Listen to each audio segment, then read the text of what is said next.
Major Ron White was a year and a half from retiring from the Army with a distinguished record of service. He was highly decorated for his valor as an intelligence officer in Vietnam. Ron had always been in excellent health and made a practice of jogging at least 5 miles a day. It was July of 1981. Ron noticed the muscles in his left leg were shrinking.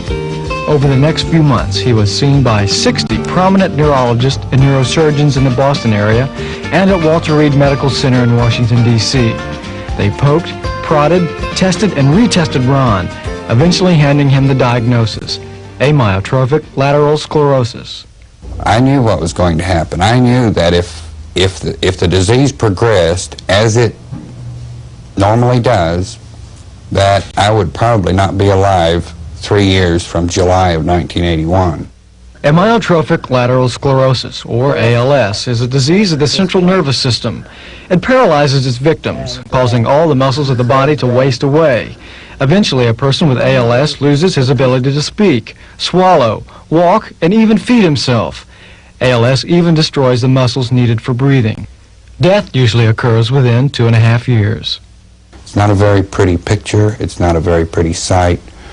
Doctors normally provide the diagnosis by indicating that the patient has a very few short months or years to live. There is no cure or treatment for ALS.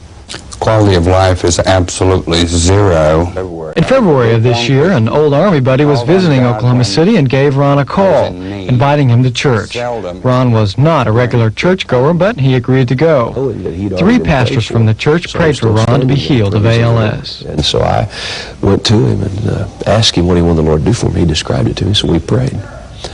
And come find out later, great things began to happen at that time of that day. Ron really didn't feel anything at first.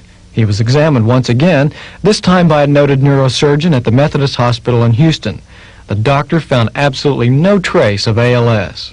He was very much convinced, but after the 5th day of testing, he comes in to my room. He came into my room and said, "Ron White, you don't have ALS. Every test I have done is completely normal. On paper, you're the perfect picture of health."